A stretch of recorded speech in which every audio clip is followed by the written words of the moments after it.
done.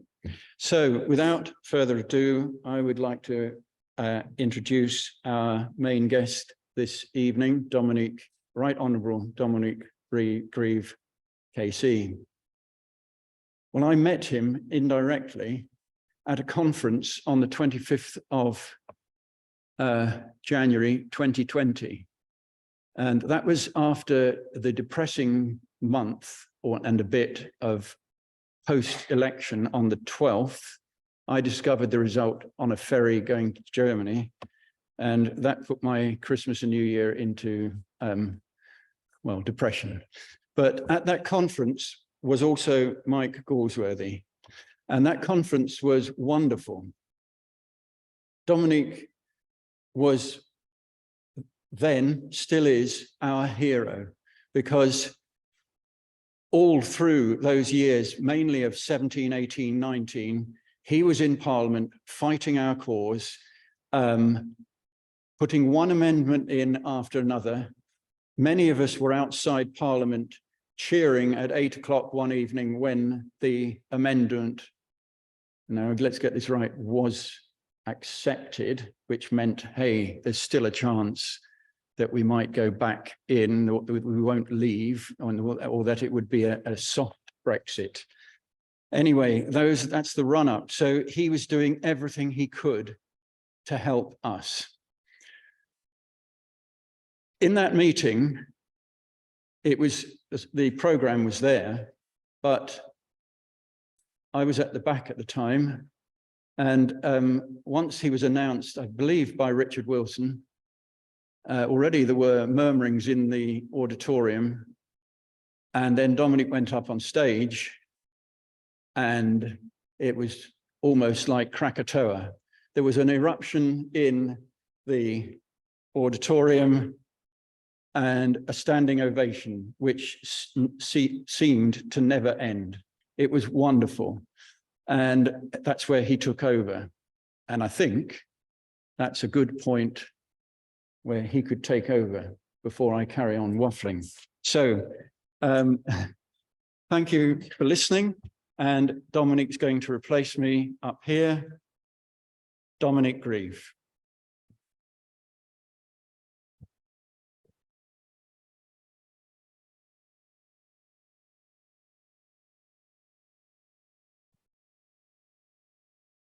Well, ladies and gentlemen, thank you for that kind welcome.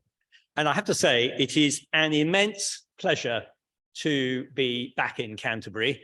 I say back in Canterbury because I've been explaining to various people that in my early days at the bar, the chambers I was in practiced extensively in Kent. And so my Monday, Tuesday, Wednesday, Thursday and Friday mornings were usually spent taking early morning trains down from London, either to Maidstone or Canterbury. And of course, Canterbury was wonderful because if your case finished early, then I would slip out, I would pop into the city centre, I would get some lunch, I would wander around the cathedral. And when we were coming here, I said to my wife that I had this invitation, and she said, I've never been in Canterbury Cathedral, which is astonishing. So we have just spent the most magical afternoon in Canterbury Cathedral. And so thank you for giving me that opportunity this evening. And thank you for the introduction and for reminding us, I suppose, of why we are here. And of course, it's not just me who's here. It's a great pleasure to see Mike Galsworthy, who's now the new chair of the European Movement. It's a great pleasure to see Gavin Esler, who I think spoke to you last year, and coming together for a spot of reflection on what we as a European movement might be able to do for the benefit of our country, which is why we are members. And what I thought I might do this evening was to speak a bit about perhaps some background issues, just move away from Brexit, and even perhaps to begin with from all those notices which are out in front. Just to reflect a little bit, firstly, on what this movement was founded to do, and secondly, on the state of the country that we are living in at the moment. because I think that if you look at those two things together, you can then start to work out what it is that we might best do now and for the future. And when I've done that, then I hope that we can have a discussion and conversation on it with a dialogue, which is actually much better than just listening to me perorate on the subject. So that's how I thought we would handle this evening. And the first place to start, therefore, is the origin of the European movement. It, of course, long predates the European Union. My father's generation, my father served in the Second World War, were intensely proud of being British. Indeed, I always think, looking back on it, that my late father was a model, really, of British exceptionalism. He took great pride in Britain's history. He took great pride in what Britain represented and its values. But his experience of the Second World War left him in absolutely no doubt at all. And he was part of a generation that felt this, that Britain had to cooperate with its neighbors and partners if it was to be successful in what was a challenging post-war environment, particularly one in which half of the European continent had effectively gone from one tyranny straight into another. European movement was not on its own. Remember, it was set up, I think, in 1947, was its origin. It had the Zurich speech by Winston Churchill, which said that European cooperation was vital. And of course, along with it came all sorts of other things. I was at the annual, indeed, not just annual, it was an anniversary lunch of the European Union of Women 2 weeks ago, set up in 1953, which was about empowering women on the European continent. And it was about freedom. It was about bringing people together. It was about cultural cooperation, and it was about promoting peace.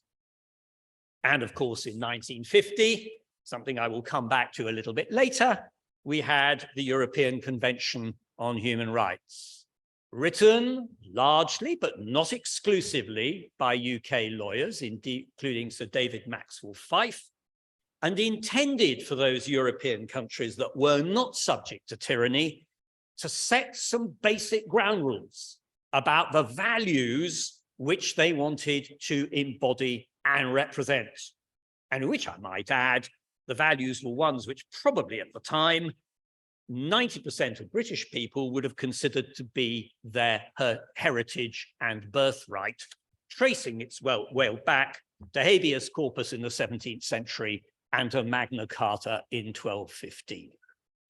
Bit of a myth on all that, perhaps, but nevertheless something which mattered to them. And the promotion of those ideals was present right through the 1950s, right through the 1960s. And when I first encountered the European movement, because you may see that my fate was probably sealed because I campaigned in the European referendum, in the EEC referendum of 1975, the European movement had turned itself into a mass organization.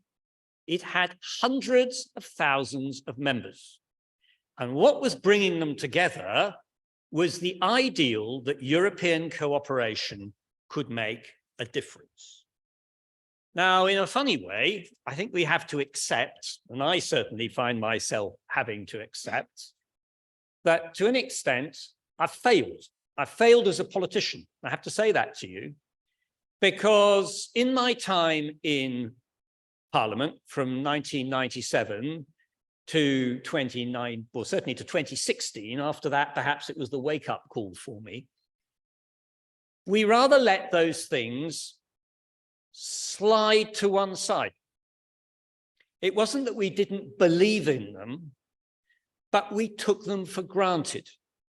And in my own political party, of which I was a proud member for 47 years, the default position of grumbling about the EC and then the EU being at the root of every conceivable irritation that anybody could dream up, and there were irritations, was never, ever matched by actually people being prepared to come forward and articulate why that cooperation mattered so much, not only for our own national well-being, but also for the well-being of our neighbours.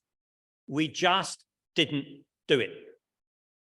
And so when the 2016 referendum came along, I regret to say that the then Prime Minister, David Cameron, who knew all this, was extraordinarily badly placed to articulate or make the case for it, because I regret to say he'd been spending the previous 8 years giving a completely contrary impression to what he truly believed.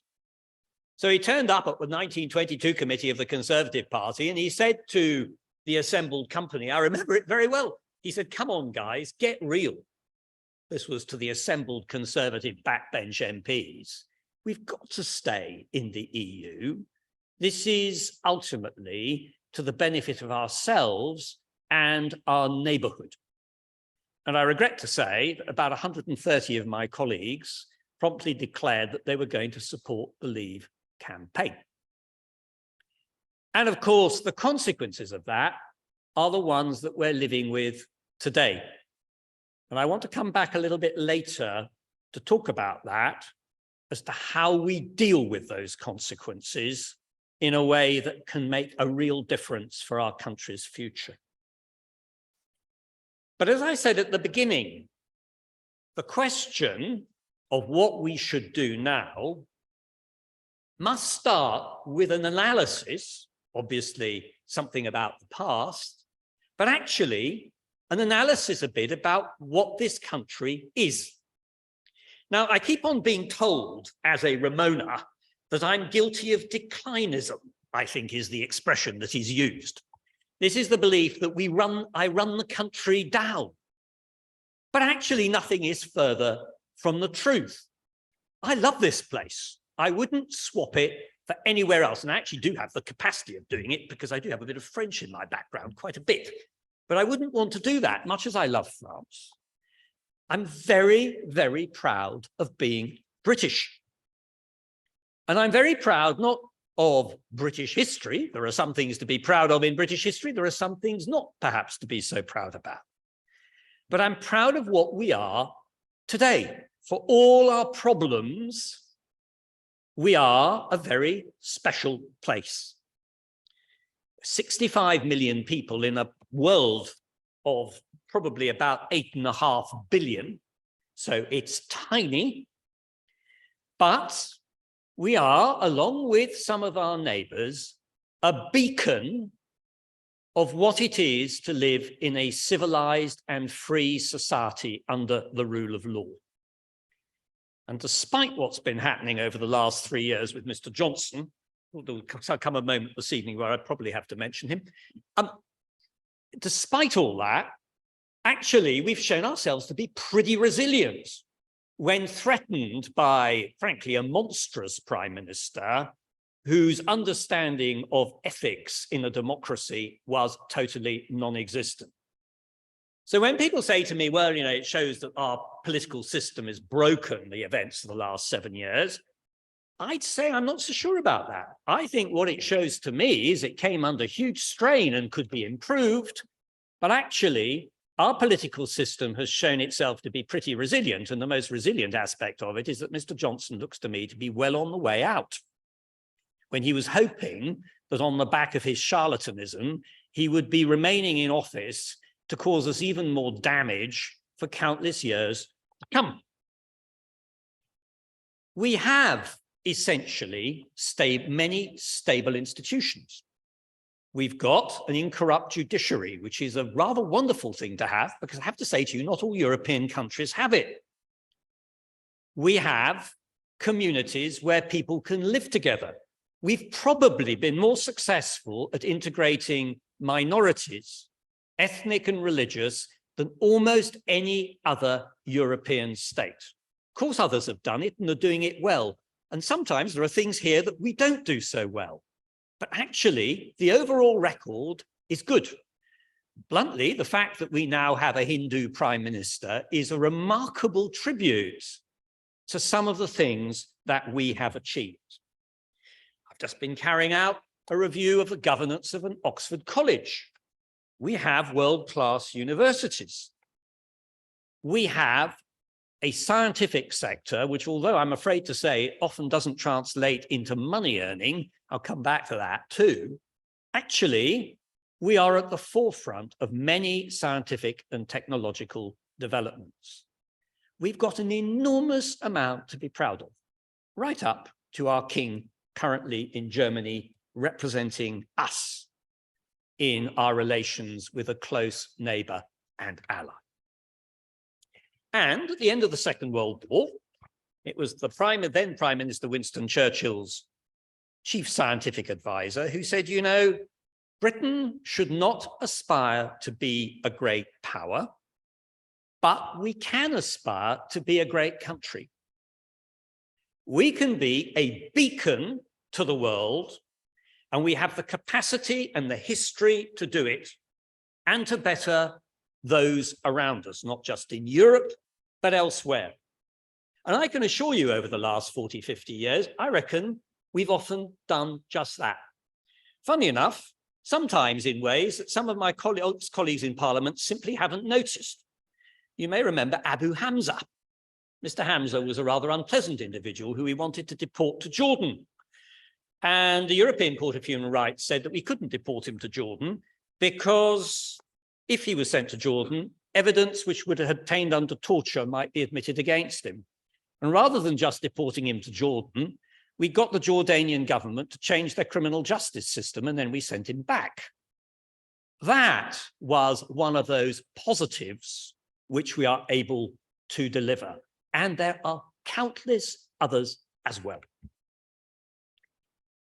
We also have to face up to the fact, however, that we live in a very difficult and uncertain world.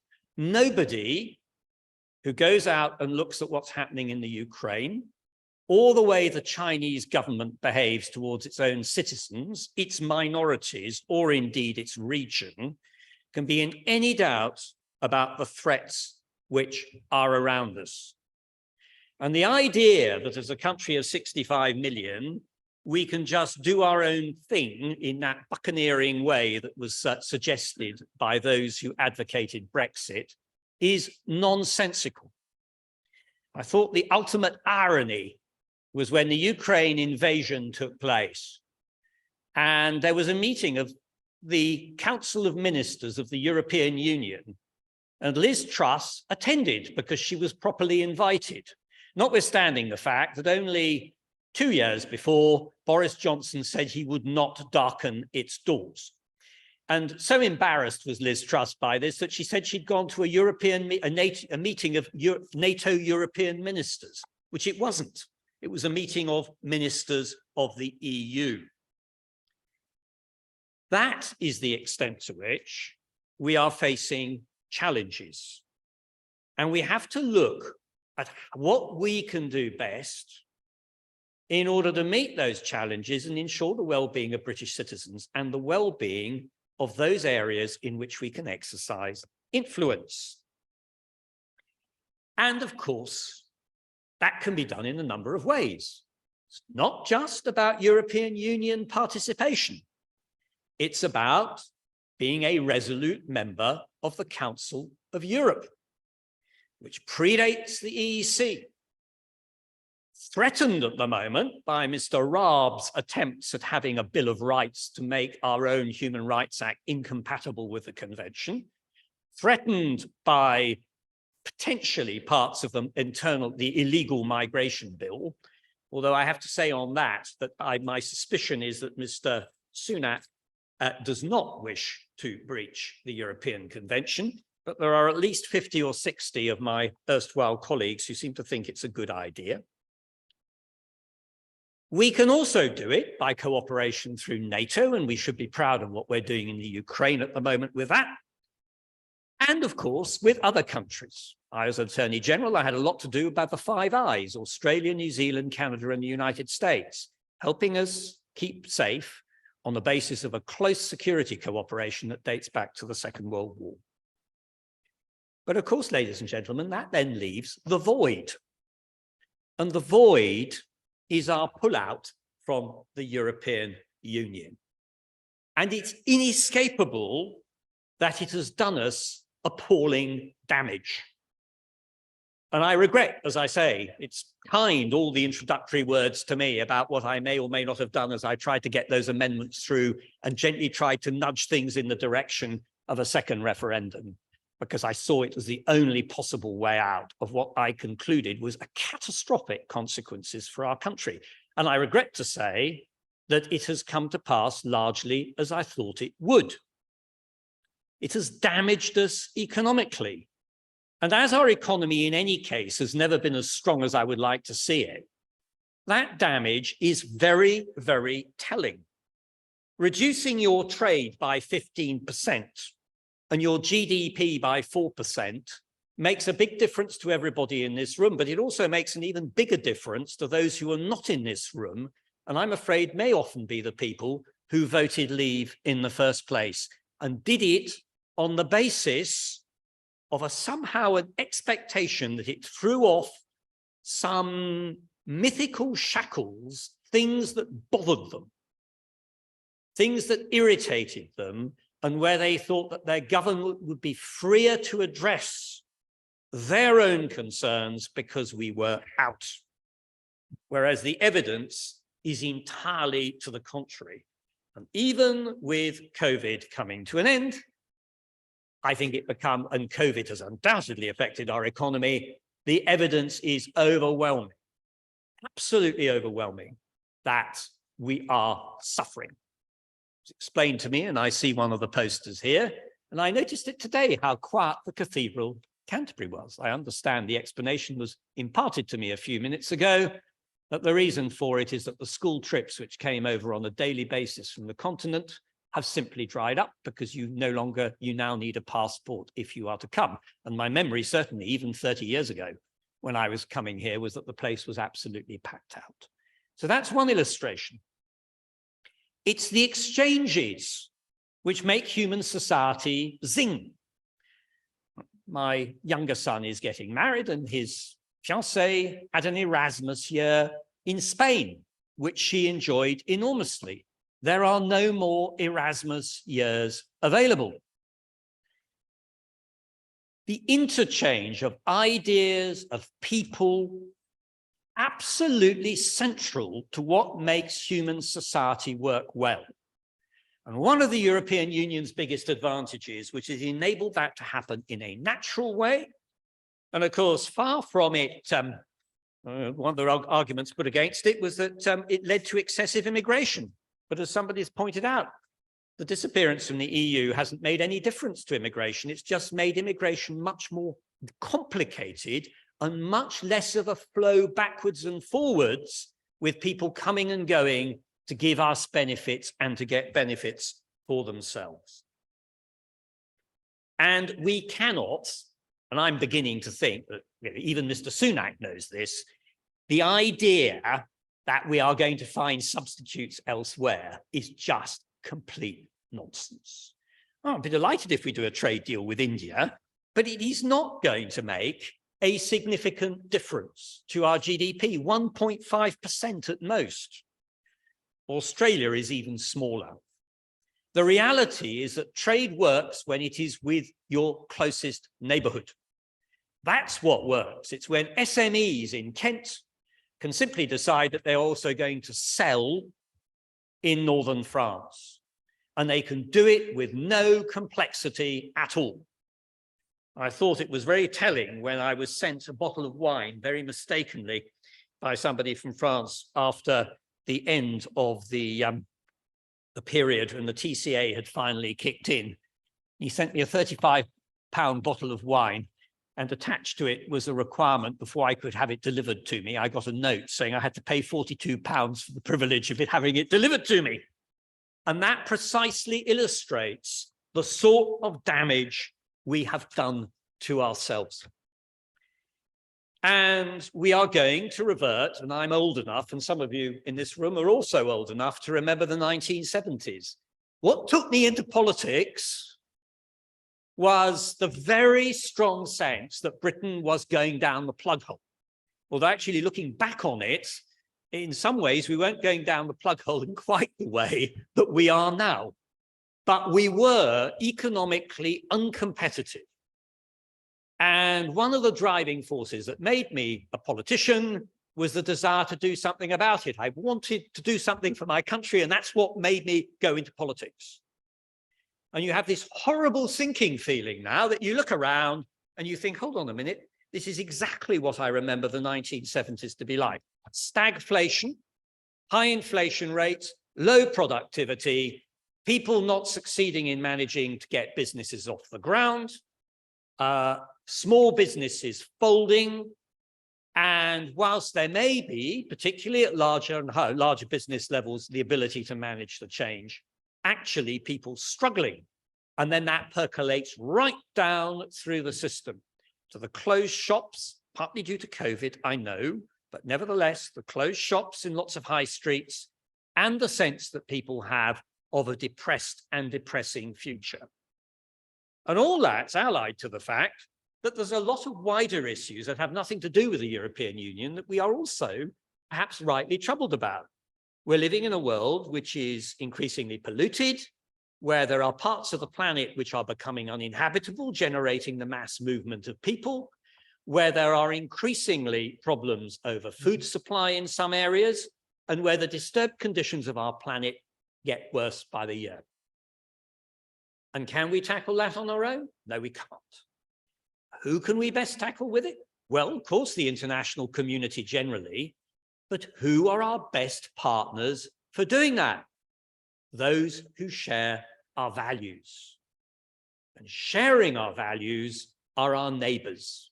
Because actually, when you go to France or Germany, for all the differences that may exist, or to the Benelux countries or Italy or Spain, there are fundamental values about human dignity and freedom and the rule of law and the willingness to hold government to account, which bring us together in a way that absolutely marks us out. And whilst there are other countries on planet Earth that also subscribe to those values, they're far further away. And that seems to me to be the good point about thinking about what we can do next. I saw that today's latest opinion poll tells us that the regret level over leaving the EU is now at 53%, with 33% not regretting going. And there's a 14% group who say, I think they don't know. We have been, and I think we have to accept this, pretty angry about what's happened. I have to say to you, I've been pretty angry about what's happened. My anger is not actually about the people who voted leave in 2016, because the people who voted leave in 2016, as I said earlier, they did that because they sincerely believed they were doing it for the benefit of their children, sometimes their grandchildren, sometimes themselves, but they thought it offered a better future because they were troubled, particularly once you get outside of London and the southeast of England. They were really troubled that their own economic circumstances and well-being had essentially stagnated over a decade since the 2008 collapse, financial crisis. So they had a reason for doing what they did. It wasn't a piece of unreasonable behavior. And equally, my anger, however, is directed against my political colleagues because somebody's often pointed out, most people don't wish to spend their time thinking about political topics. They want to get on with other things. They send people like me or others to Westminster because we're supposed to spend time looking at these issues and therefore being able to actually trying to get a balanced view of what might or might not work. And politics is a deeply uncertain activity, and a lot of problems that we have in this country are not amenable to easy solutions. And as you will all know, one of the problems we have with modern democracy in this country is that the media particularly, and to an extent public pressure as a result of it, pushes politicians to offering glitchy, easy solutions and promises to problems which are in fact intractable, and means that they don't come to public meetings and actually say this is a really difficult matter, and I'm not sure that we will necessarily find the right answer, but this is the best we can do, because they reckon that if they do that, they won't be elected. So for all those reasons, politicians ought to know better, and they didn't. And I must say, I'm quite angry about that. But it doesn't really serve a useful purpose. In fact, I suggest to you, it's the very reverse. If we as a European movement want to do some good in future, we have got to get well beyond that. Because ultimately, we have to gently persuade, particularly those who voted leave in 2016, that there is now a better way forward than what Mr. Johnson so remarkably described as rediscovering muscles that we have not used for decades. I'm not quite sure what he meant by that, but I think that the muscles that we ought to be rediscovering are probably rather different from those to which he was referring. And we can do that, but we have to be polite. We have to be polite to those with whom we disagreed. And we have to notice that some of them are saying things which are very different from what they were saying in 2016. It may perhaps surprise you, but one of my great friends in Parliament, because he was a neighbour throughout my time when I was in, was Steve Baker, who's a very honourable man. We disagreed on Brexit.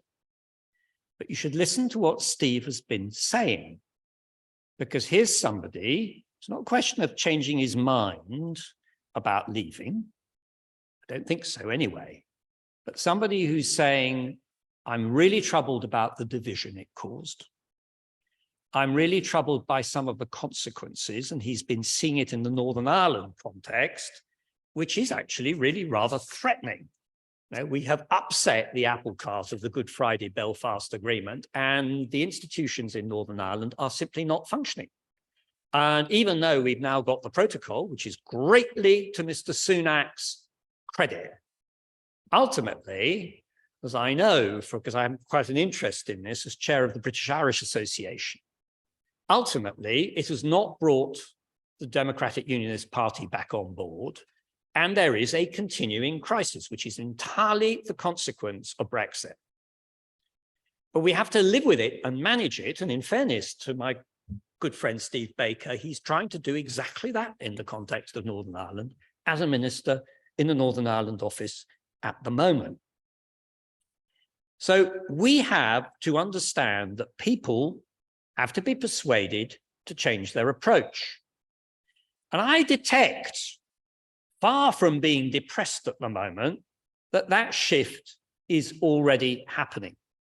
Now, I do regret in one way that because of the reasons I was giving earlier, politicians continue to be unwilling to say what they really think. So we have a situation where the Labour Party goes around saying we're going to make Brexit work. Now, I'm afraid that this is not a reasonable approach, or at least not a reasonable saying, but I suspect what it conceals is simply that what Keir Starmer means is that he intends, whilst not seeking to reverse Brexit, which in any case is not something which can be readily done, he intends to try to see how within it he can ameliorate some of the problems it's created. And if that is what he wants to do, I'm delighted. And I have to say, looking at Mr. Sunak, there's Rishi going off and doing his meeting with Ursula von der Leyen and the Windsor Agreement. And I was delighted when I saw that happen. And obviously, a smaller party like the Liberal Democrats believes passionately in European closer cooperation. But we have to be realistic. The change is going to come when a significant number of members of Parliament and their political supporters in the mainstream parties come to the conclusion that closer European cooperation is essential. And that's the point where we as a movement can go and start doing what was done so well in the 1960s, which was to try to promote the idea that you can look at individual areas where cooperation can be improved and you can pragmatically do it. Now, of course, everything comes at a cost. We want a trade agreement with the United States, as I kept on trying to explain to some of my constituents. It is going to come with restrictions over your national sovereignty. There is no agreement which you reach with a foreign country that doesn't imply a sovereignty restriction. Historically, the United Kingdom has been so keen on doing this that we're signed up to 14,000 international treaties. We are the biggest treaty-making power in world history because we know that actually engaging with other countries, our groups of countries, bilaterally or with international organizations, creates a more predictable, more peaceful, more stable world in which people can cooperate. It's one of Britain's great gifts to humanity. And every treaty comes with a restriction on sovereignty. So saying to people, well, actually, a little bit of pragmatic adjustment to our relationship with the EU, allowing children to come back into United Kingdom from EU countries, or indeed for that matter, from the single market countries, only with an identity card might be a rather simple thing to do. I don't think our national security is going to be threatened by that measure. Deciding for ourselves whether, in fact, this idea of deregulating on phytosanitary measures is in our interest, and whether actually alignment might not suit us much better and mean that SMEs who are selling cheeses or farmers suddenly found that markets opened up for them, might be another. And actually, the European Union needs to change a bit as well. Let's face it, during the period from 2016 to 19, they were concerned that the United Kingdom leaving would spark or provoke a hemorrhage and that other countries might do the same. So when we engaged in those negotiations, they weren't at times, I think, quite as clear-sighted as they might have been. And the other reason why we should be so much more enthusiastic and optimistic about the future is I detect a sea change in this. Quite pleased, actually, that the king has gone to Germany. I know he was going to France first. He's ended up going to Germany first. But I can tell you that during the period of Brexit, the Germans were the most understanding by a very long measure of what the problems were that were besetting our country than almost any other interlocutor apart from the Irish. Whereas I have to say, the French, much as I love them, can never quite resist looking with pleasure, because we've been rival nations for so long, at the difficulties we might be having as a consequence. But that's gone. And the Ukraine has precipitated it, and the realization is there, absolutely so clearly, that closer relations are essential. We certainly need them if we're going to deal with people coming over in rubber boats across the channel. It's not going to be dealt with at a national level. It will be dealt with by cooperation with the French, and indeed more wider cooperation with our European neighbours more generally. So actually, we have a huge amount that we can start talking about. And I think the logjam's broken. That's the good news for this evening to all of you. We've kept our pledge. We haven't been wiped out. We have more members certainly than we had in 2015 by a very long measure. And we can start not just saying all the things that are going wrong, which we've got out here, which is fair enough, but we can actually go out and start talking about all those things which we think we would like to improve. And I think we're going to start finding a much more receptive audience. I'm not a Conservative Party member. I'm a member of a thing called the Conservative European Forum, which fortunately disaffiliated from the Conservative Party, and therefore, as a consequence, allows people to be members who may feel vaguely conservative in philosophical terms, but don't think the party membership is for them. And I notice how at our meetings there are more people coming back, how I know that I have colleagues still at Westminster who've had to really say nothing for 4 or 5 years or face, like me, being chucked out, who know what we need to do. And if we can do that, and if we can also start promoting this more widely, as well as campaigning against follies like saying we should leave the Council of Europe and pull out of the European Convention on Human Rights, I mean, which really is about the daftest thing I've ever heard, and is going to make no difference to solving the government's problems at all with issues that irritate them, then I think we are going to start making a really significant difference. And that's the message I want to give you this evening. I think we have turned a corner. As Churchill said during the Second World War, this isn't the beginning of the end, but I think it's the end of the beginning. And he was right. It's been a difficult and frankly depressing and at times rather desperate chapter. And on a personal basis, it's been one of the most unpleasant experiences of my life. I can tell you that being in Parliament from 2016 to 19 was not nice.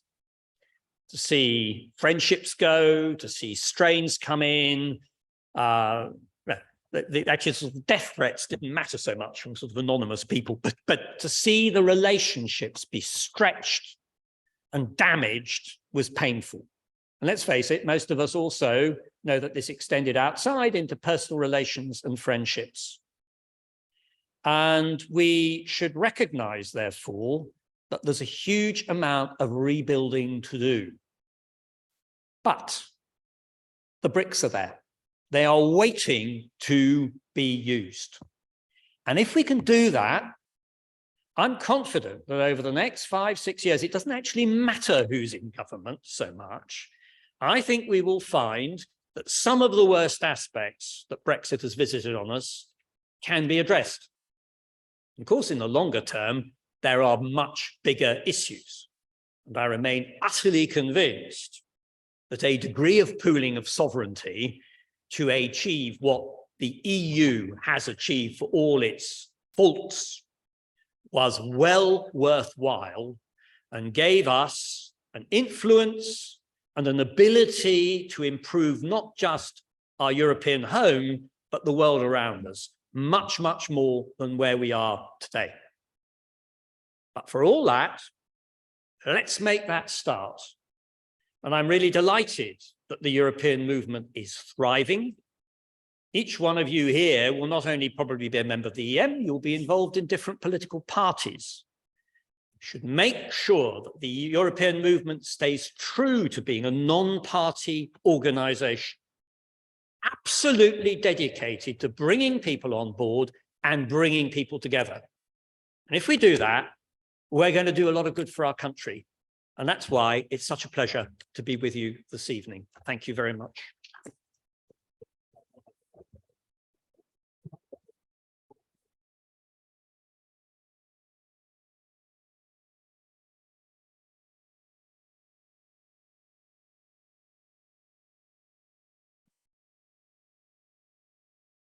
Now, it's time for the conversation, which in my experience is much better than the speech, much more interesting anyway. Who would like, please, don't be shy. Please, somebody will take something around, I think. Am I to choose the people who ask the questions? If you just put up your hand, or somebody else will do it, whichever it is, we can have a discussion.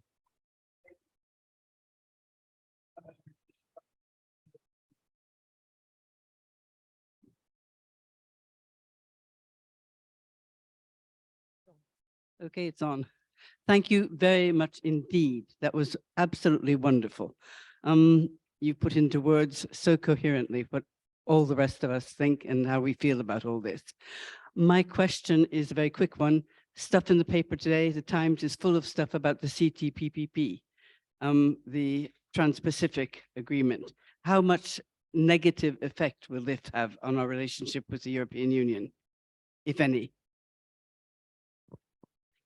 It may not. It's impossible to tell.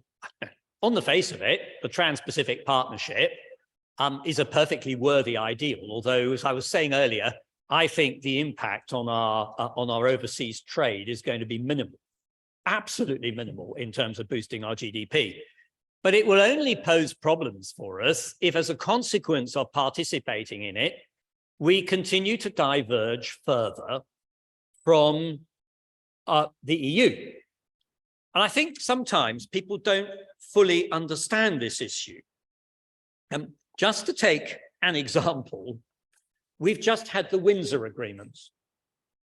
And there's a slight sense in national newspapers of saying, oh, you know, Mr. Sunak has come to an agreement with the European Union, which means that some of the problems of trade between Great Britain and Northern Ireland have been ironed out, so that people in Northern Ireland, they were entitled to be very upset. So I think if I were living in Canterbury and I was told I couldn't, we're living in London and I couldn't buy sausages from Canterbury, I think I would think this quite extraordinary. So they were being really adversely affected by trade prevention as a consequence of the protocol which Mr. Johnson signed up to and told a pack of lies about in order to sell to the British public and win the 2019 election.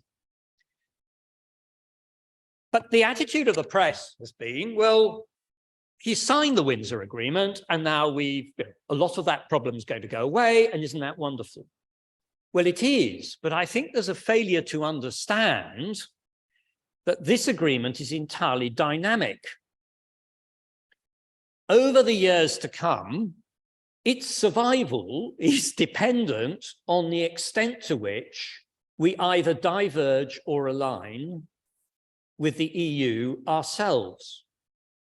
If the EU decides to bring in regulations, which we don't in GB, then that is going to have a knock-on consequence of what can happen between GB and Northern Ireland, and vice versa.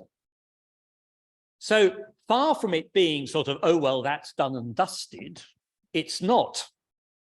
We are, and this is what's coming, and this is something which I think the ERG do realize, and that's why they're so incandescently angry.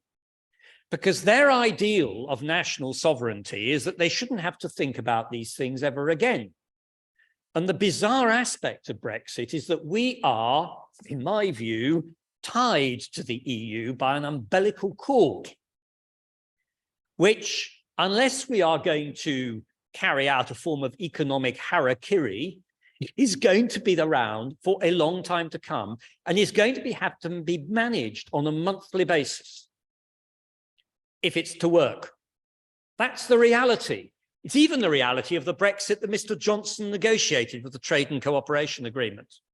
So for those reasons, and coming back to your question, I don't know the answer, because the Trans-Pacific Partnership may have almost no regulatory impact on our continuing relationship with the EU, or it may do so.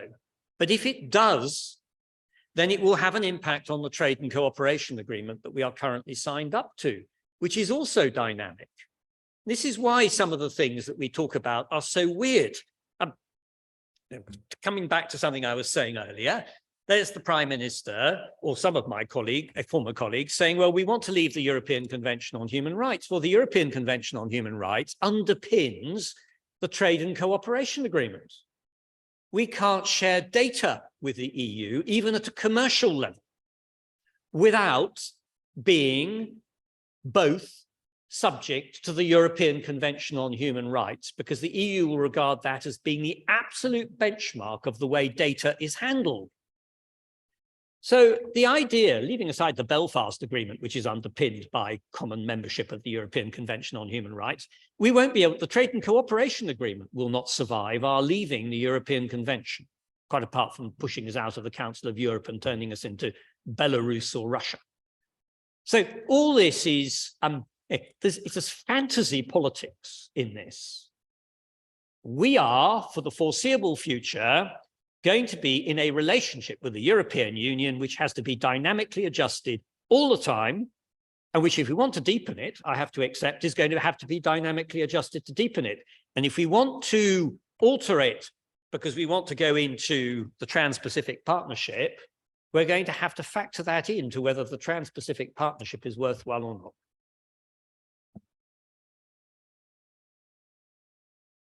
Hello, we have a question from online.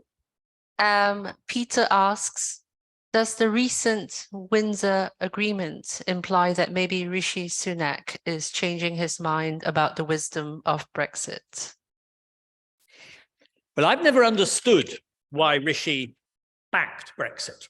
And as I have to accept that in my time in Parliament, I didn't get to know him very well because he only came in 2015.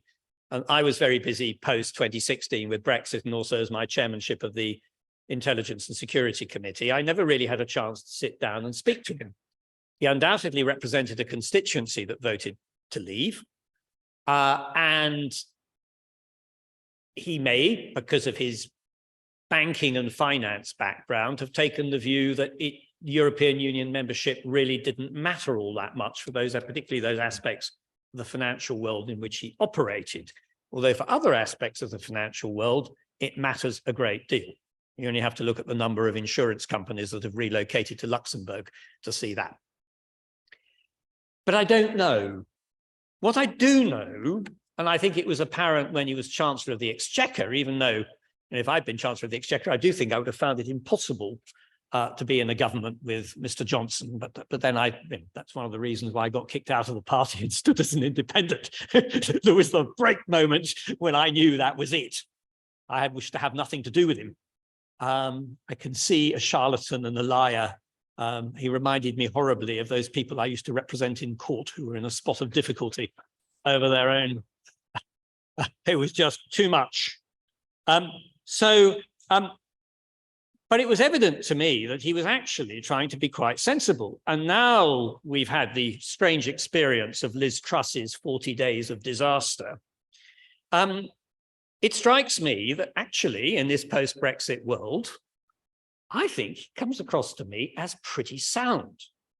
Now, the Windsor Agreement is fascinating in a way, because the first thing about it is he obtained it by engaging in what I would describe as normal old-fashioned diplomacy that the United Kingdom used to pride itself on being able to do. That's different from boosterism diplomacy as practiced by Mr. Johnson, which is about going and having meetings where you start by insulting your interlocutor before you meet them. You then tell your interlocutor that they're wonderful. And then you come back afterwards and leak the contents of the discussions and spin them to your own advantage. And the consequence of that was that, frankly, both the French and to a lesser extent the Germans just didn't want to do business with the United Kingdom at all under Mr. Johnson.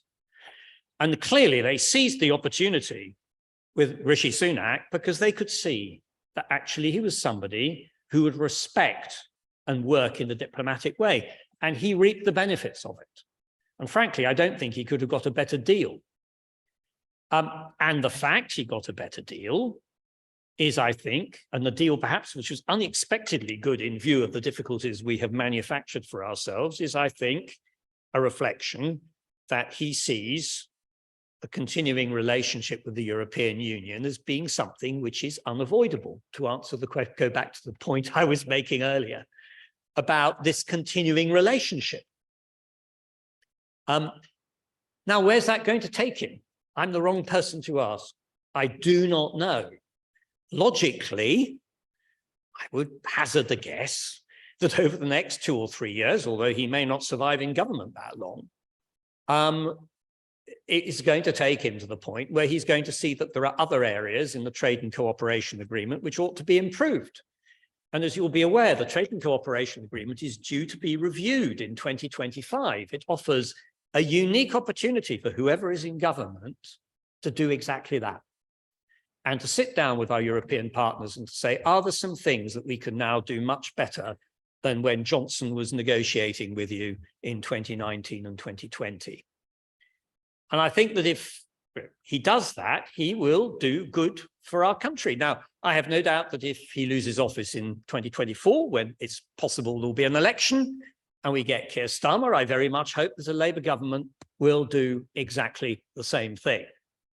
And I think that there are some things, politics is full of froth. And actually, the wriggle room for political parties is quite limited.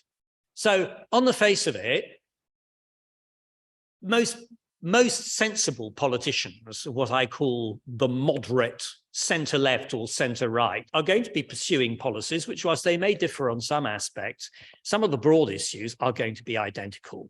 And I think that you're likely to see that whoever is in office building easier trading relationships with the EU, and perhaps even starting to consider, because remember, we have a sort of free market in goods, although it's not completely free because it's subject to all these checks. But we don't have any free market in services, which makes up 80% of our GDP. And it would be quite nice to do something about that too, but that's going to require, I think, some much greater adjustments. I've no idea what will happen. I just as I don't know what will happen to my old party, the Conservative Party, because I would like to think it's moving back into a situation where common sense is prevailing. But of course, the risk is, in a funny way, that Rishi Sunak loses, and then we find that the party is hijacked off to the fantasy elements. Thereafter, I don't know, and that's a big question mark for me for the future. But I hope that the evidence certainly suggests that what he has done so far has been spot on, and say, long may it continue.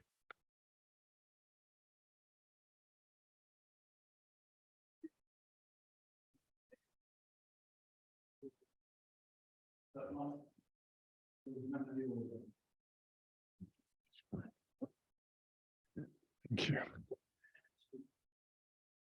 And Dominic, thank you very much for what you've been saying. You mentioned that a lot of these things these negotiations come with a cost, and you referred to particularly to the cost of sovereignty. But it struck me that one of the things that led to Brexit was financial cost, and the infamous bus with the 350 million on the side. There has, in the renegotiation, in the Windsor Accord, there was mention of our rejoining Horizon programme. And the Prime Minister has gone quiet on that. I'm wondering if you could say something about the financial costs. I mean, we managed to stay in ESA, but a lot of the other things came with a bottom line.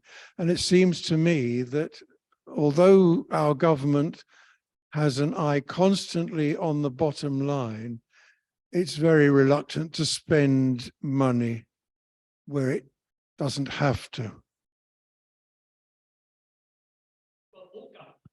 Are reluctant to spend money, but equally it's right to say that wise investment can reap benefits. I think there's no doubt that in the last 10 years, 15 years, it has been a difficult time economically for the UK, even when we were still in the EU.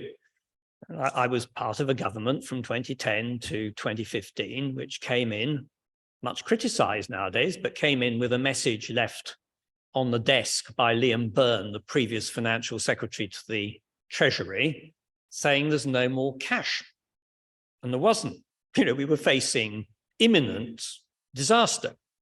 The consequence was, when I was in government, I was member of a government that cut back on expenditure in a large number of areas, and is nowadays, it's interesting, often criticised for doing that.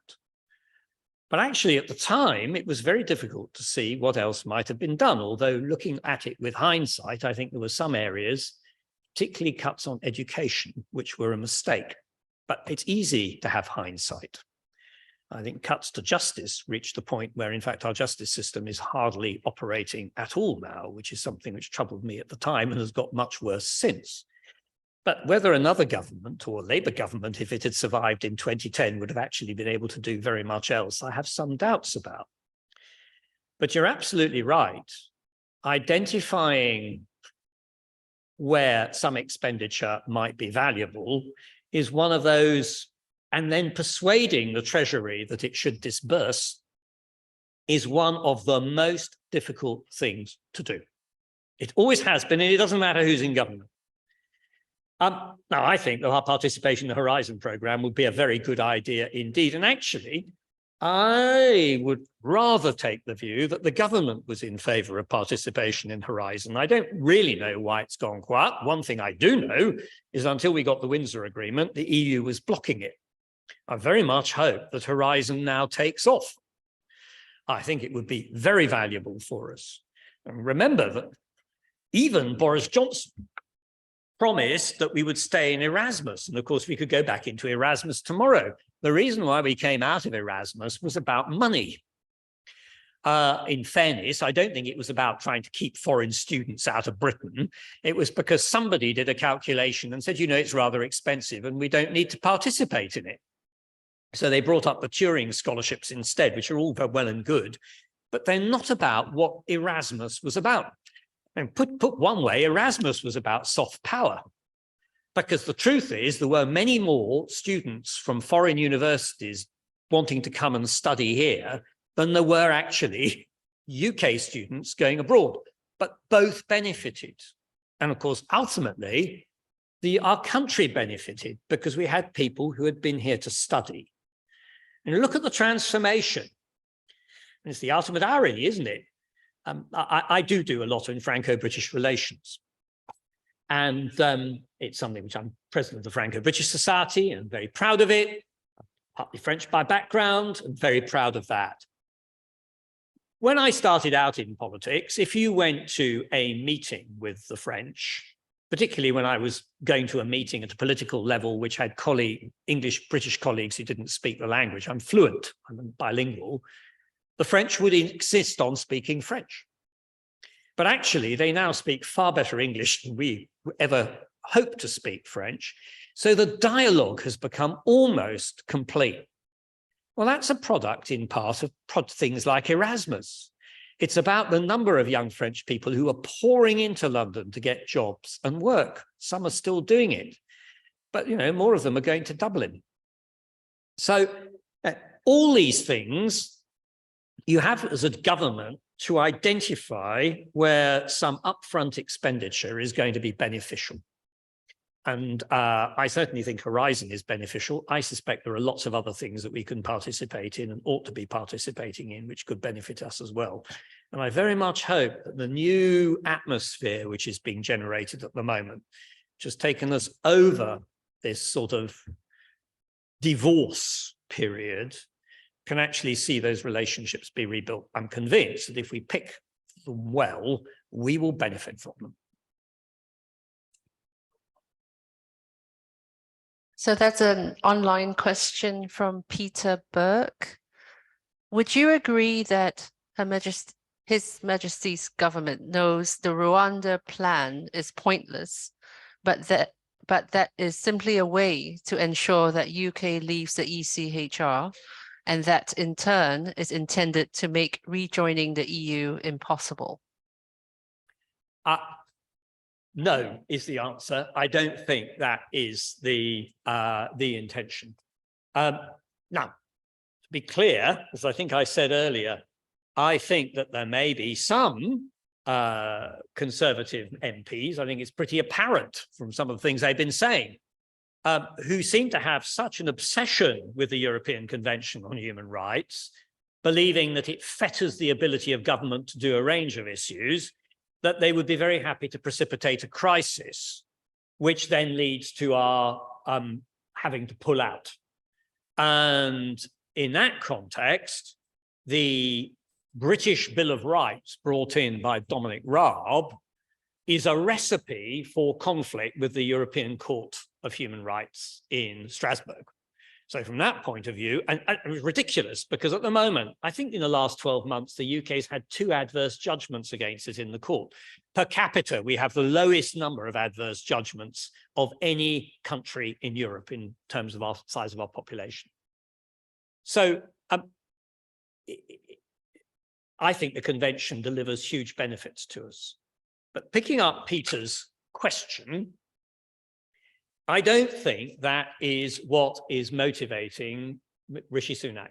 I really don't.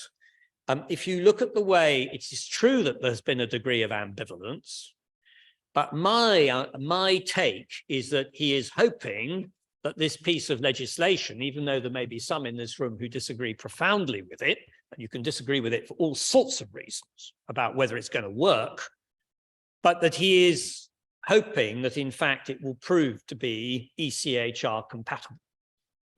And while some people may be surprised to think it can be, I don't necessarily think it has to breach it.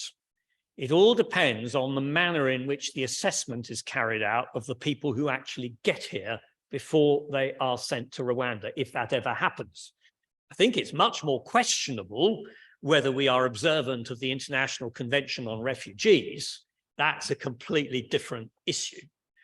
But I don't think that that is Rishi Sunak's intention. It is to precipitate our removal, because I think he's got his head pretty well screwed on. And for the reasons that we were talking about previously, I'm absolutely convinced in my own mind that if we were to leave the ECHR, it is going to cause us so many problems in practical terms that they vastly outweigh even the problem of people coming in on small boats to Kentish beaches.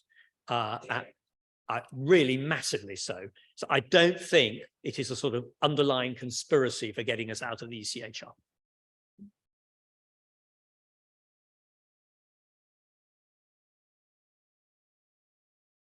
Thanks. Good evening, and thank you for a very inspiring address, Carl Wright. I live in East Kent. I was intrigued, Grieve, that recently a high-level German-British meeting at ministerial level flagged the importance of community links between the two countries, what's euphemistically known as twinnings. And of course, this is an area where I think there could be more cooperation with EU partners. I think that I happen to chair a new European movement working group on what we're calling local partnerships or twinnings. And there's something like several hundred such links across the UK with counterparts in Germany, in France, and across the EU. Question I have really is, what's your advice, given also that many local councils, of course, experience extreme funding difficulties, which is stymieing some of those links. But of course, you have schools links, you have community links, even churches or sports clubs. Would you agree that that's a very important way forward to cement our links with our European partners? Thank you. Yes, I do. In my old constituency, we had twinning arrangements. Admittedly, they were all with France, but there were 4, and they worked extremely well. And I thought they were really valuable. They worked for school exchanges. They worked for the pleasure of people coming over and being received, and people from the 4 places in my constituency going over to France. Germany's also been, historically, France and Germany have built their twinning links. You can't go into a French village without finding it's twinned with somewhere in Germany. I'm afraid one of the legacies of the Second World War is that we've done it much less. And I hope one of the benefits that may flow from the King's visit, obviously he was due to go to France first, which would have been very nice, but the French are behaving in a rather traditional French fashion just at the moment. They'll calm down. But he's gone to Germany. And actually, as I say, one of the lessons that I spoke earlier, I derived from Brexit, was that how important the Germans are actually as partners for us, particularly in the new world we're living in. I think they have shown, perhaps because of their own historic problems, a more sympathetic understanding to some of the convulsions we've been going through over the Brexit period. Whereas, I mean, that's probably something they shared with the Danes and the Dutch, but probably not with the French or the Spaniards or the Italians.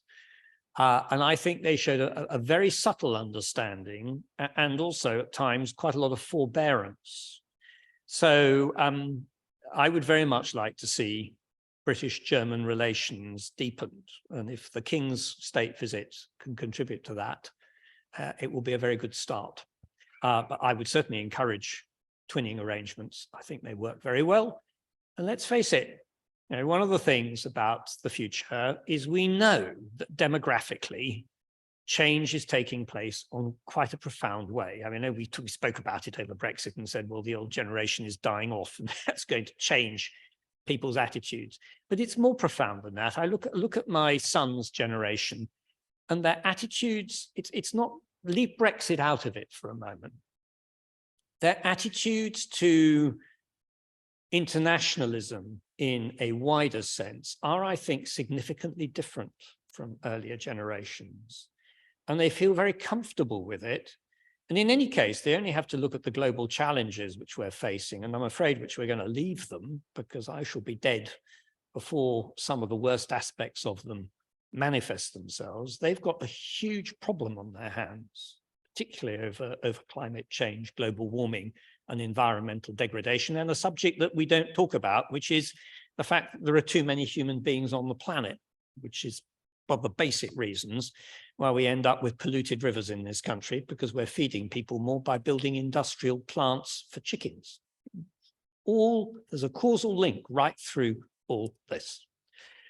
And they know very well that the idea that this is going to be dealt with at a national level is nonsense. So for those reasons, I think building those links are really important, and I'd encourage you to do it. There's a question online from Janet Burgess. Do you have any sense of how Keir Starmer will pursue the European question if he becomes PM? I think I'm the wrong person to ask. I mean, yeah, Labour's position has been very, very odd. Obviously, when I was still in Parliament and in the run-up to the 2019 election, I was cooperating very closely with some Labour colleagues who became very good friends. It was one that, I once said that there were only two pleasures which I derived from the period from 2016 to 19. The first one was I was quite often invited to lunch at embassies, so the cooking was quite good. And the second one was that I got to know Labour, Liberal Democrat, even SNP and Plaid Cymru colleagues, who otherwise I would have only known in that rather vague, polite, but nevertheless rather vague relationship. And I got to know some of them very much better. And of course, they were in despair in that period because Corbyn, well, I actually think Corbyn wanted us to leave the EU. I mean, I have to say, I don't think he had any interest in the subject whatsoever. And it stymied everything we tried to do. And I'm absolutely confident from that period that when my dealings with Keir Starmer suggested to me that Keir was a genuine pro-European. So where are we today? Here is a man who I think is a genuine pro-European, saying repeatedly a series of gentle platitudes that he's going to make Brexit work. And I'm not sure at all what he means by that. And I left with the sense that he just doesn't wish to say very much in public because he's concerned that this still has a degree of toxicity amongst those red wall seats which voted Conservative and went Conservative in 2019 and which he needs to get back if he's to form a government. And what he decides to do then, I simply don't know. But at some point, he, and for that matter, we were talking earlier, Rishi Sunak, some people are going to have to get straight with the electorate about some of the economic realities that face our country. And as some of those realities can only be addressed by improving trade and investment, the investment situation is appalling. It's dropped by 30% from where it was pre-Brexit, pre-referendum. That is the extent to which the UK is no longer seen as a good place to come and set up and do business. These are big issues. And whilst I have no doubt that, as all politicians do, we will all flaff around trying to find alternatives, my view is the obvious is always the thing that people want to do last, which is that you've got to approach a better relationship with our European Union partners. And I hope very much he does it. But you'd have to ask a Labour MP who knows him better, because I obviously have seen very little of him in the last 3-4 years. I've occasionally run into him at various events, and I regard him as a friendly interlocutor, quite apart from the fact I also think he was a remarkably good director of public prosecutions when I was his ministerial superintending minister. So we go back a long way. And I have a lot of respect for him. But he hasn't explained what he is going to do. And at some point, he's going to have to.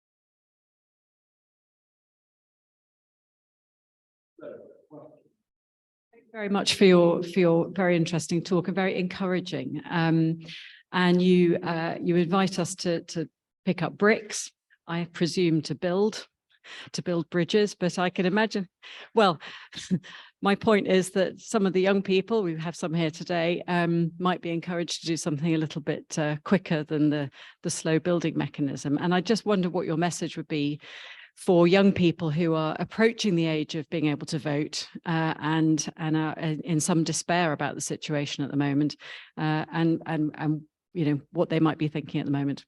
Thank you. Well, to begin with, please vote. I know that sounds an easy thing to say, but you know, if you know in the referendum that one of the reasons why it was lost in 2016 was because the number of people over 50 who turned out to vote was much, much higher than the number of people under the age of 30, statistically as a percentage.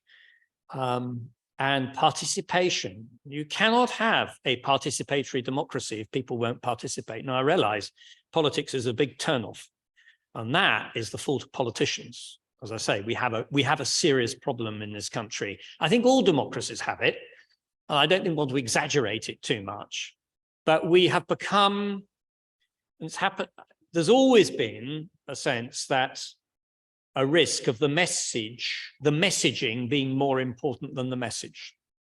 This isn't just the present government, this goes back a long way. And particularly, I'm afraid, actually, the New Labour post-1997 was a classic example of it, where the messaging started to become, and it's manipulative. So the consequence is you are producing an aura which is not matched by reality. And just to take one example, you keep on getting ministers going around and saying, our world-beating armed forces. Now, I have a son who's in the army, and I'm very proud he's in the army, and he's a captain. But the idea that we have world-beating we have very good armed forces, and they have a historical tradition of the utmost importance, both in their behavior, their morale, and their discipline. But the idea that we have world-beating armed forces on spending 2% of our GDP on defense at a time when there are really serious threats to our country is complete cuckoo. It's just not the case. And in any case, the idea that we can be a world-beating armed forces on our own is even stupider, because we can only operate as part of a coalition, which is one of the reasons why Brexit has been such a bad thing, because although NATO is a very important military alliance, it is also the diplomacy which comes through influencing your key partners in that alliance at EU level, which makes so much of a difference. If the Ukraine goes wrong, because EU countries decide that they're not prepared to stay the course, it will in part be because the UK has lost leverage with our EU partners by not being in it. Just take an example. So we delude ourselves. I'm sorry, I'm drifting, but we delude ourselves. And politicians come along and spout this nonsense. So I realize that for the young, they must pick this up. They must realize this is rubbish. And so the first thing is, if I may say, is particularly because many will be doing higher education, is please apply your critical faculties. It doesn't matter which political party you decide to support. Well, it might if you decide to support UKIP, but I mean, it doesn't. But apply your critical faculties to what politicians are saying. The truth is, as I said earlier, is in a parliamentary democracy of a moderate kind, the wriggle room for politicians on most difficult issues is very limited. And the problems they have to face up to are often very difficult to solve. But there are some things which I think one can really look to. If you want to build, and other countries that you look to examples of what other countries have done facing similar problems. You build your international relationships, you build your skills of your young people, whether it's higher education or whether it's apprenticeships or whether it's technical skills, whatever it is, you really build those up and you offer people opportunities. And you also are honest. And if you can do all those things, I mean, my view is we can make progress, but the young must make their voices heard, because otherwise, if they don't go out and vote, if they're not actually making the case, then in those circumstances, politicians will ignore them. Let's face it, let's look at how we have skewed our economic system to benefit pensioners. Now, I hope you'll forgive me for saying this. I'm now a pensioner, and I also get a ministerial pension and a parliamentary pension, so I'm over the age. Very nice if all is too, and gives me some freedom to do other things. But there is something quite worrying about what this country has succeeded in doing over a 25-year period in putting an enormous burden on those going into the workplace, which in my view is probably unsustainable. And yet look what happens when poor old President Macron tries to read the reality document to the French people. They start burning down the town hall in Bordeaux. So politicians also have to sometimes have to manage difficult situations. But if we could just be more honest, and if young people who want, please get involved in politics. And please remember that being involved in politics is not just joining a political party. Politics is about the business of running communities, and it happens at multiple levels, not just local government. It can be local associations or societies, bringing people together and actually cooperating to achieve particular aims, and understanding that it's only by people moderating each other's views that you can build consensus and make progress. Idealism, which I hope I had plenty when I was young, is wonderful, but it has to be tempered by reality. So if we can get that message across, and then above all encouraging people to think there is a good future and that they can make a difference, which they plainly can. Because if they couldn't make a difference, we wouldn't be where we are today. And I started this talk by saying I'm really rather proud of being a Brit. This country, through the efforts of our forebears, just walk out into the street outside or looking around this chapel, has done and built and achieved much. And not just in terms of the built environment, but in terms of the human society in which we live and some of the things we take for granted. We should be very proud of it. But that is also a message that people can make a difference by going out and trying to do those things together. We've got time for one online question, one question here, then someone else would like to say a few words, and then I'll round up. If we could keep that all as short and brief as possible. Online question. Question from Mary. If the DUP refuses to cooperate in the government of Northern Ireland, how do you see the future there? In the short term, what's going to happen is that if the DUP will not restore the institutions, we're going to meander on. Next month, there is going to be the celebration, commemoration, I'm not sure which it is, of the Belfast Good Friday Agreement. A huge number of US politicians are going to flood into Belfast 2 weeks after Easter. And I'm going to be there. And I suspect that there will be a lot of people trying to encourage DUP to change their stance. I'm absolutely convinced that there's no possibility of the Windsor Agreement being changed to suit the DUP. If that doesn't work and we get to January of next year, there have to be new elections. And if after the new elections, there is still stasis, then in those circumstances, frankly, the whole of that strand of the Good Friday Agreement is probably dead, which is a very worrying situation, because effectively it means that Northern Ireland no longer has the means of self-government with power sharing. But I'm very hesitant, but something tells me that it is so overwhelmingly in the DUP's interest that the power sharing arrangements should work, that I would like to think that reason will prevail at some point over the course of the next 12 months. Because if it doesn't, they are really at serious risk. Firstly, they are hemorrhaging votes to the alliance, particularly from younger people. The rise of the alliance actually brings the whole question of the Belfast Agreement into potentially into review, because you could end up with a situation where the alliance of the second party, in which case power sharing, which is largely done on a sectarian basis, can no longer function. So you have to be some new agreement. My anxiety, obviously, is that violence might resume, and the risks are there. I don't think we can possibly escape it. But my feeling is that the DUP's approach to the Windsor Agreement did not suggest implacable hostility. And the fact that the ERG have collapsed and have always been the DUP's partner, but effectively, it was a remarkable achievement of Sunak's that it's only 29, whatever it is, 20 rebels, suggests to me that it will be possible to persuade them that it is in their interests to get power sharing going again. And there is a huge desire for it in Northern Ireland because people are frankly fed up. They don't have any form of government. And for all these day-to-day issues which need to be addressed, schools, roads, health service, it's all being done by civil servants. And it's not a satisfactory outcome.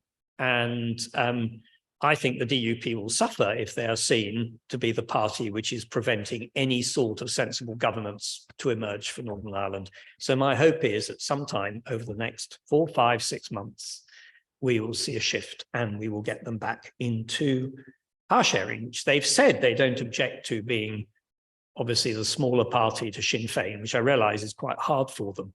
So I take that as a hopeful sign.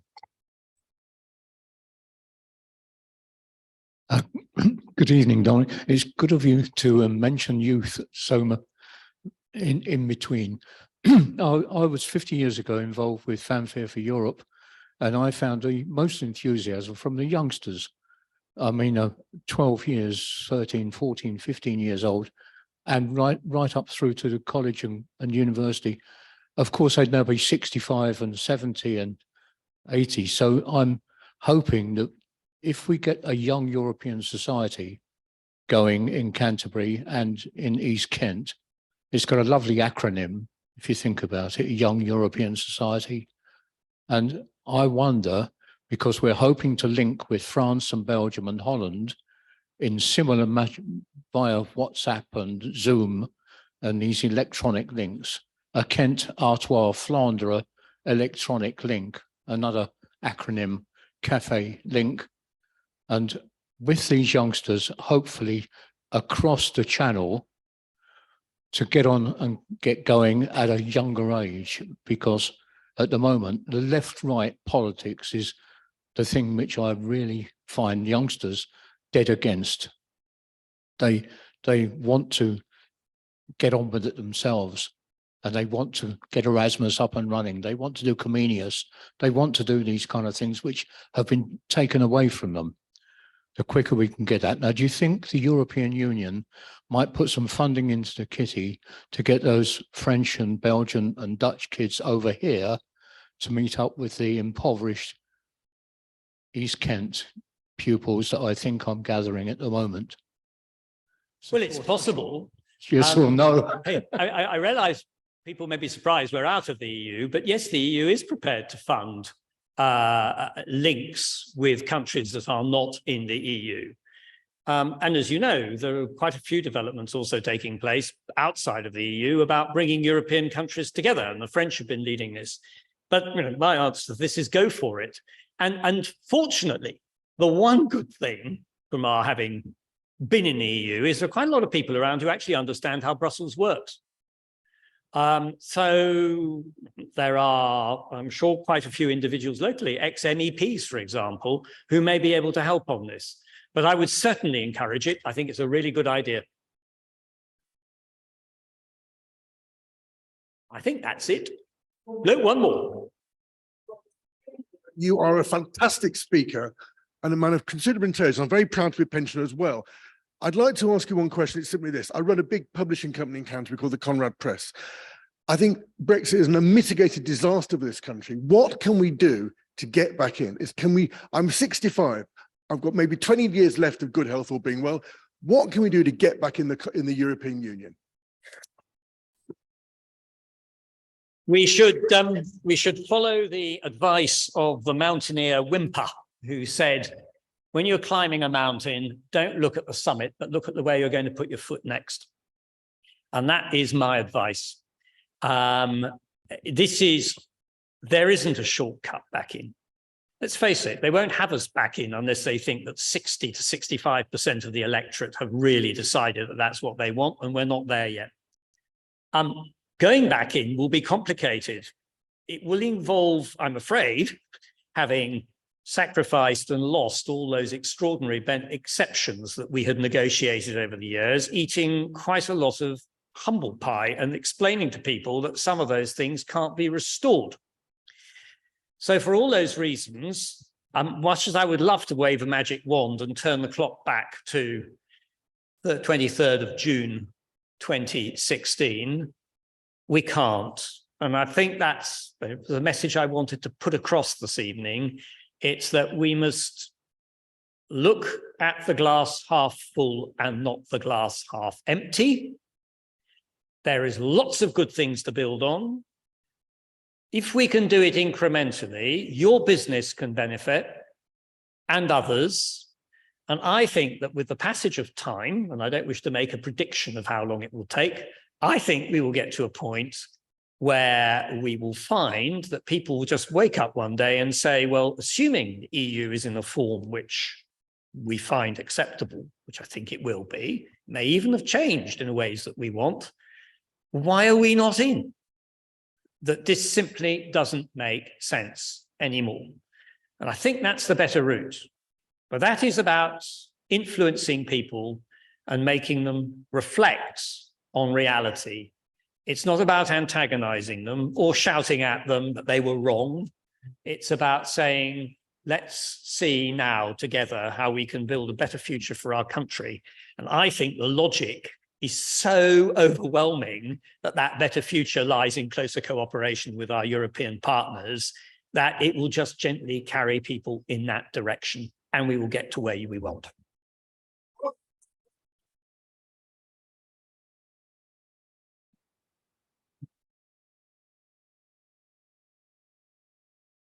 Okay, and I'm just going to introduce our vice chair. She's going to say something. She's also the editor of Kent Bylines.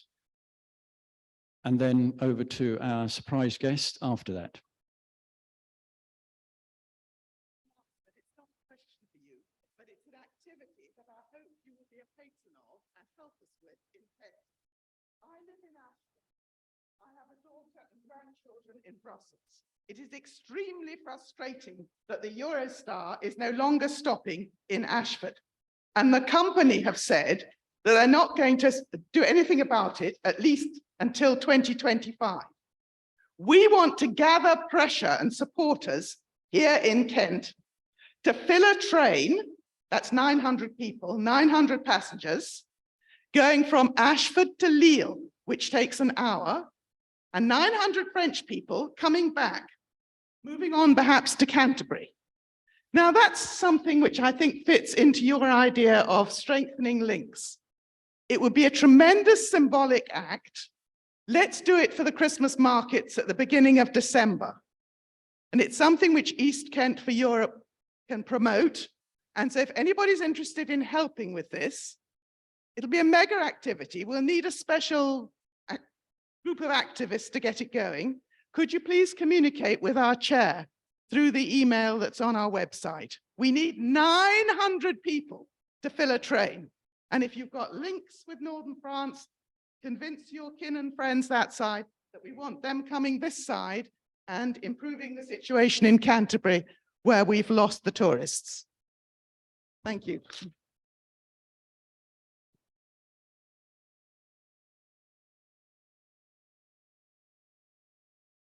Shall I slide off?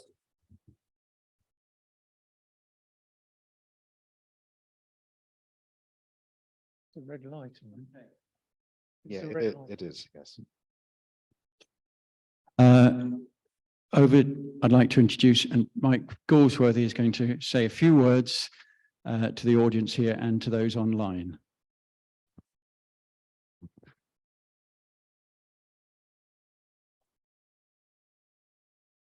Well, I use this one. There we go. I was intending to stand just there while Dominic was here so that I might gesture across and address him. But it's lovely to see you again, Dominic, and to share my own story here then about you.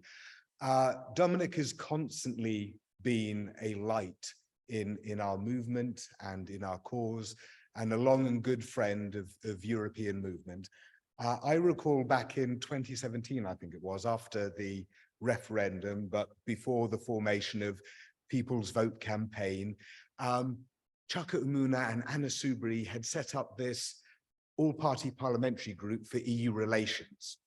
And they would meet with some of other politicians like Vince Cable or Caroline Lucas, and some of us campaigners from the referendum days secretively in the Resolution Foundation building, where they had this beautiful sort of brass table. And I remember in some of those meetings, there were whispers of, Dominic, and I would catch this here and there. And then I remember in one meeting, I was sat there and then Dominic Grieve sort of swept in late to the meeting. "I'm ever so sorry I'm late," he said in a rush, and sat down. And I just remember thinking, now we're in business. Now we really are in business, because such was his reputation for intellect, for capacity, and also just the energy he brings. I felt in terms of those meetings, that was a very formative moment. And even though we didn't win everything that we wanted to during those next years, there were some moments, like, for example, the Ben Act, which really made sure that we didn't go crashing out without a deal. A lot was achieved, but importantly, a lot of cohesion was had cross-party, as Dominic mentioned before, and there was a lovely spirit there of values and cohesion, and it felt really quite unique. And that is something that I really want to ensure that we carry forward in the European movement, in our core team, in all of our dealings, in all of our local groups. It has to be fully cross-party in flavor. And I feel, Dominic is a conservative. Winston Churchill was a conservative. David Macmillan Fyfe, who wrote a large part of the human rights that we're now fighting to protect, was also a conservative, a Scots conservative. And so I think we also have a duty as a community to make sure that we fully help nurture and hold up the traditional pro-European conservatives within our midst, try and bring more in and try and build on that. Because also, if we do want to rejoin, ultimately, the EU is going to look at us and say, are all the major parties and all the major communities on board with this? Or are we going to be, playing the hokey cokey with them down the decades, in, out, in, out? So that is a very important strand of our work too. And as Dominic was saying, it's about building now. It really is about building. And that's why the Windsor framework felt so significant to so many of us. I was delighted. It felt as though we'd hit the nadir, and now we were making steps to build back. And so you can see next steps in Horizon. You can see next steps in some of the diplomatic outreach that we need to do on levels of security, on levels of data. There's so much where you can build, and hopefully that will block a lot of the stupidities that some of the extreme Brexiteers, diminishing band though they are, still want to do. And on this very last point, I would just like to say, yes, there will be huge economic pressures on whatever politicians take up the mantle of government going forward, and there will be limited wiggle room for them in many of those. But it can't just be the economic pressures that we bring to bear and the business pressures that we bring to bear. It does have to be about values as well. And what the last years have done to us is help put us in that crucible where we've had to define our values. And we do need to pivot from complaining about, I don't like this, I don't like that, I don't like their values, to better articulating our own fundamental values, which link all of us, cross-party, cross-community, cross-demographics through this country. And when you actually build on that and get wins on that, that is a lovely feeling. And that's something that I want us to fully take into what we have here and let that drive us going forward, because I'm ever optimistic on this front. And I think that our community can do great things. So thanks for that. But most of all, please, a big round of applause to Dominic Grieve, because he has been and will continue to be a real light in that regard.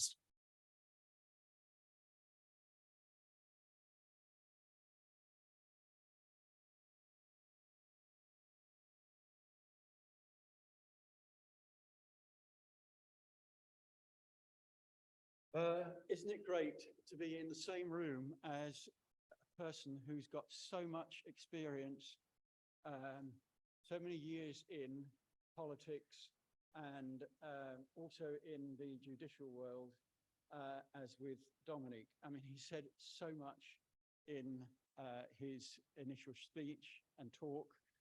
I'm not going to raise any points from that because time is of the essence. But I really would like to thank Dominic for coming here, giving us some very inspiring ideas for the future. And also, of course, that our surprise guest, Mike, it's his first public meeting that he's been to, actually, since becoming chair of the European movement. So we are very...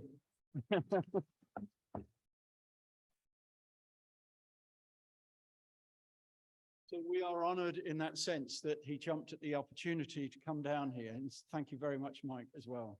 So can we give another round of applause? But before we do, just that you know, online and here, our technician is going to get a little present for being a technician back there. He's at the local school. I'd like to also say to all the young people that were here and still are here, the average age with you in the room has been brought down, which is quite important.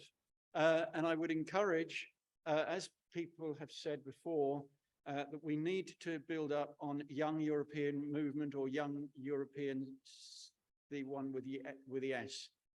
So yes, we have got young people here from the Simon Langton Boys Grammar School, and it's thanks to the link with the teacher that they are here, and I'm hoping that we can build on that, and hoping to be able to go into the school and get them whilst they're young, so to speak. So that's what we intend to do. The young technician will be getting that. Dominic will be getting this certain shaped bottle from Flanton, Franconian wine. And we've got not just a bottle for him, but for our other guests. They will be presented at the dinner afterwards. So just look out in the press, look out online, go to us, East Kent for Europe.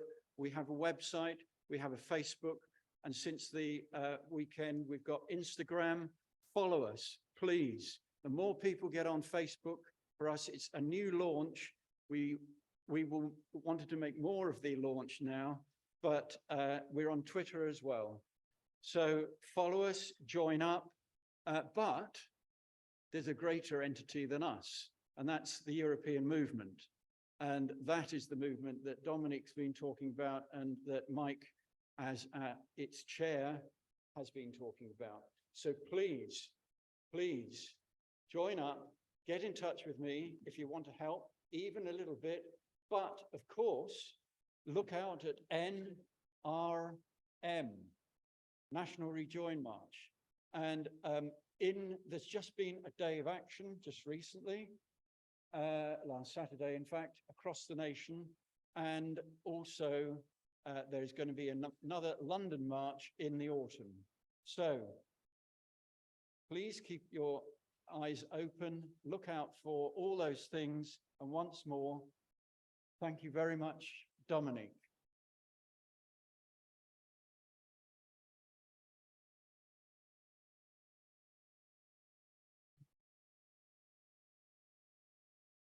Drive home safely. Thank you all very much for turning up.